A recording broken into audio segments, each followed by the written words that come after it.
In April 2021, a few months after Liffman's arrest, Modak was apprehended for the murder of SAP's anti-gang detective Charles Kinnear, who was investigating a gun smuggling operation involving Modak and senior police officers. Modak faces over 3,100 charges, including murder, extortion, abduction, fraud, racketeering, and other serious offenses. Extortion has a long history in Cape Town, but in recent years, both its frequency and scope have risen significantly. In September 2020, then Police Minister Bheki Cele announced the formation of a steering committee, including the City of Cape Town, the South African Police Service, SAPS, the National Prosecuting Authority, and the South African Revenue Service, to tackle extortion, which he misleadingly described as a new issue. It cannot be that when we have been here, there is no change after that. The community here, the young people, must be able to walk alone when they want to walk alone. We should not convert the houses to prison where people lock doors at 6 because criminalities have taken over. There is a government here, and this government is responding and decisively. Mapoisa, you are not tourists here. You are not visiting this place. You are not coming here to see who's right, who's wrong. Your job, Mapoisa, as we have invited you from different places to be here, is to make the lives of criminals difficult. This committee was later replaced by a SAPS extortion task team managed by the Western Cape's Organized Crime Investigations Unit, though the team has undergone multiple reconfigurations. Gangs and criminal enterprises involved in extortion were heavily impacted by the strict lockdown during the COVID-19 pandemic in 2020. Curfews and temporary closures of nightclubs and taverns hindered their operations. While some adapted by engaging in illegal trade of cigarettes and alcohol, products restricted during this period, their extortion revenue dropped. However, as the country gradually reopened, extortion activities surged. A 2021 report on Cape Town's extortion noted that losses from the lockdown led to extortion gangs becoming even more aggressive. The history of organized extortion in Cape Town's Central Business District, CBD, traces back to the late 1990s when Cyril Bika and his associates began targeting the nightlife industry. They adopted the classic protection fee model, where criminal groups use threats and violence to coerce businesses into paying for protection and hiring affiliated private security firms. Bika's rise marked the start of large-scale extortion in the CBD. His tactics involved forcing nightlife venues to employ his bouncers and security companies, Pro Access and Red Security, through intense intimidation. Businesses that resisted faced property damage, and their staff and customers were harassed. As more businesses yielded to Bika's demands, his security companies became established, reducing overt violence, except for occasional clashes with rival security providers. If you've not subscribed, please go ahead and subscribe to this channel. In 2011, a shift occurred when Bika was assassinated in March. A new player, Mark Liffman, entered the scene, aiming to control Bika's former territory. Liffman, alongside Andre Nod, Jerome Donkey Boyson, and Colin Boyson, merged Bika's security firms with Nod's to form Specialized Protection Services. Nightlife venues that had hoped Bika's death would end extortion demands soon faced a renewed cycle of violence.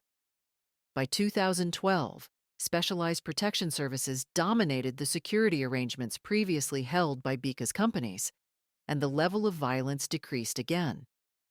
This uneasy peace was disrupted in 2017 when Nafiz Modak and his associates, under a rival security brand, began competing for Liffman's contracts. Modak's entry reintroduced violence into the industry, as his group aggressively fought for control. Many of Cape Town's extortion networks rely on alliances with criminal gangs from outside the CBD. A 2017 study revealed that these protection rackets operate through a supply chain of violence, outsourcing aggression from Cape Town's peripheral gang areas into the CBD. Bika, for instance, was closely associated with the Hard Livings gang, while Liffman's partner, Jerome Boyson, allegedly led the Sexy Boys gang. Liffman's group reportedly leveraged ties with the 27's Numbers gang to strengthen their operations, while Modak has been linked to the Terrible West Siders and Junkie Funky Kids gangs, groups known for violent tactics and a base near the CBD. All these gangs are also active in the illegal drug trade, and their involvement in CBD extortion has allowed them to expand into providing drugs and sex workers at nightlife venues, in addition to security services. The COVID-19 lockdown, which began in March 2020, severely impacted Cape Town's entertainment sector, especially nightlife. This extended closure affected extortion revenues, but as businesses resumed, extortion rates spiked, with criminal groups expanding their reach to coffee shops, daytime restaurants, hotels, and luxury apartments. In December 2020, Liffman and Boyson were arrested for the murder of international steroid smuggler Brian Weinstein and faced charges under the Prevention of Organized Crime Act. Liffman also faced allegations of conspiring to murder multiple individuals, including Modak and former Springbok rugby player Zane Killian. According to an indictment, by 2016, Liffman, Nod, and the Boyson brothers had solidified control over Cape Town's nightlife security industry, referring to themselves as the Brotherhood. However, tensions surfaced in 2016 after conflicts between Colin Boyson and Cor Naidu, a prominent associate of the Liffman Group. In March 2017, concerns grew within the Brotherhood about Colin Boyson's possible alliance with Modak. A meeting at the home of alleged 27's gang leader William Red Stevens revealed Liffman's plan to regain control over the CBD, seeking up to 200 men to intimidate venue owners into abandoning Modak's group. On April 10, 2017, a group led by Jerome Boyson and Nod entered several nightlife venues, armed and disruptive, before being ordered to leave by police. The Liffman Group then reportedly organized a hit squad from the 27's gang to target members of Modak's faction. Both Liffman and Modak have denied the charges against them. In April 2021, a few months after Liffman's arrest, Modak was apprehended for the murder of ASAP's anti-gang detective Charles Kinnear, who was investigating a gun smuggling operation involving Modak and senior police officers.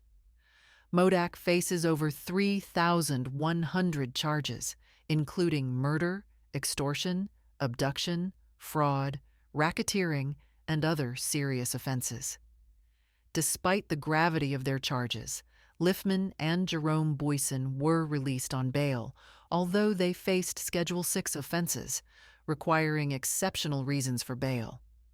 Modak, however, was denied bail and remains in Goodwood Prison, which could influence the power dynamics among extortion groups in Cape Town's CBD.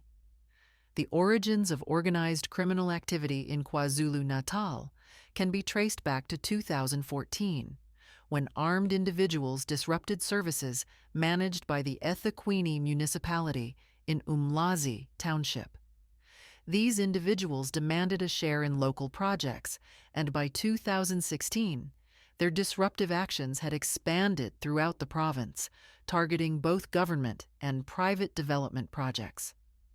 Those involved in these activities eventually organized into groups called local business forums. They began attacking construction sites, threatening workers and officials to demand either payment or a stake in ongoing projects, essentially engaging in a form of systematic extortion.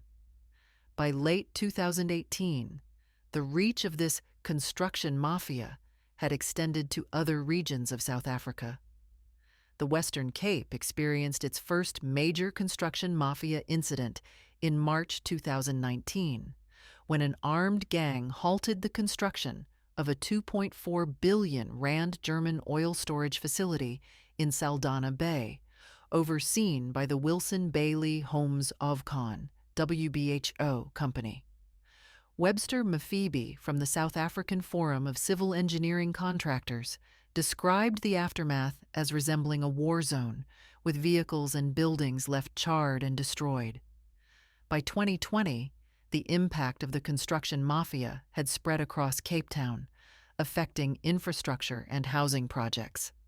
In June 2023, Quintus, a prominent official, noted the intensifying issue, stating that these criminal groups were effectively holding the city and its contractors hostage, leading to significant service delivery disruptions for residents who rely on these projects. In February 2024, City of Cape Town official Robbie Roberts revealed that 3 billion rand worth of construction projects were jeopardized due to extortion. The city was reportedly trying to secure 22 sites, of which 6 had been shut down due to threats against contractors. Roberts disclosed that contractors were often forced to halt work under threat until they either paid a portion of the contract's value or awarded security contracts to the extortionists.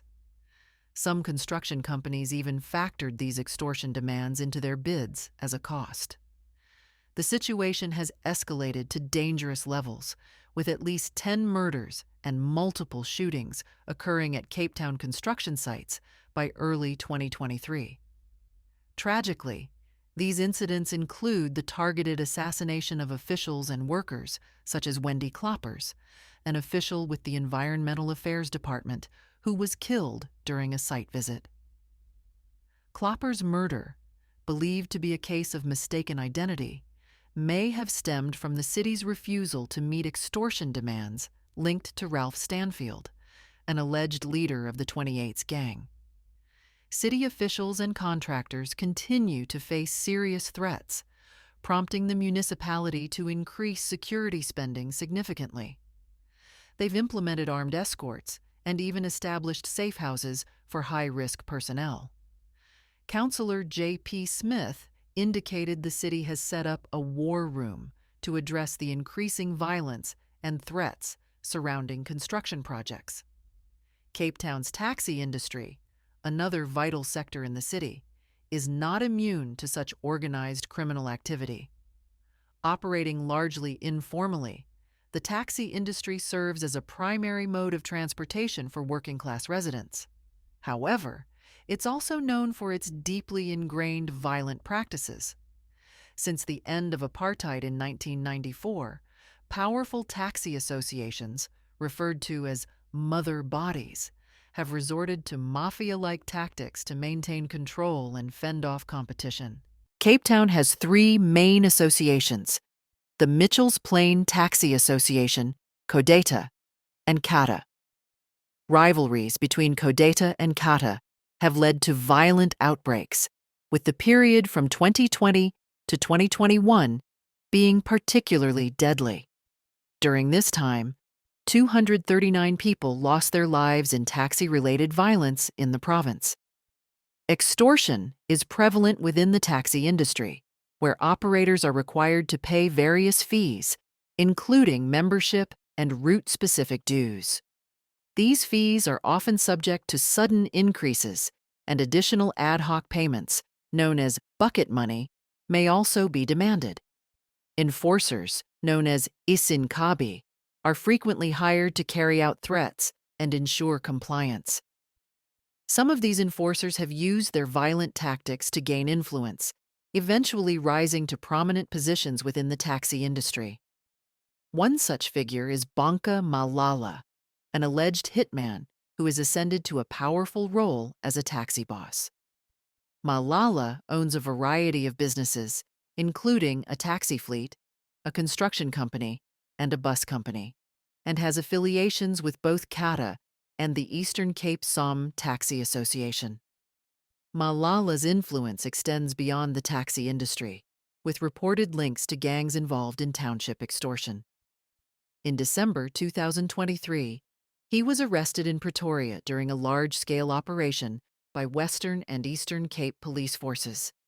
He faces multiple charges, including fraud, intimidation, murder, attempted murder, and illegal possession of firearms. Additionally, Malala has been linked to the assassination of a rival taxi boss, Cam Dumisa Dofu, the chairperson of Yona Taxi Association.